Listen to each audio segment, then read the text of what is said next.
me start this with a fucking preface. Today is August 29th, 2025. Trigger warning. This content includes almost unaliving myself. So, today is August 29th, 2005, which marks 14 years since I tried to unalive myself. I was 20 years old, depressed, and had a lot of mental health issues going on that were not being addressed.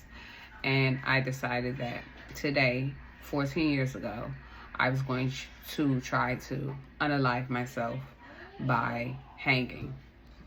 I've been going back and forth with myself about talking about this and putting it on camera and out for the world to see, but I really don't give a fuck. Honestly, it's my story, not yours. If you're here to listen, then let's see what happens. And if you don't, then, keep scrolling. I hope. So, here we go. Part 1 of how I attempted to unalive myself 14 years ago, August 29th, 2011. I was in an abusive relationship I was in an abusive relationship. Now, in all fairness, that person was not really physically abusive, but they were verbally abusive and emotionally abusive, which would trigger me, a young, naive, 20-year-old woman. I was younger than that when it started.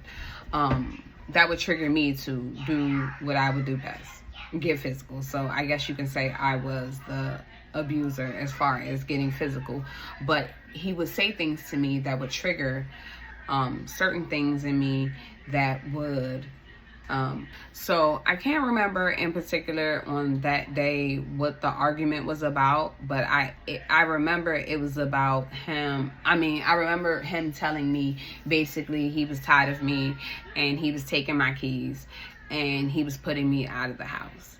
So that day, something internally just fucking snapped. And I was tired. I was just really tired. I'm not going to say that wasn't my first attempt, because it damn sure wasn't. But that day I decided that enough was just enough. That I was not going to keep being talked to any type of way.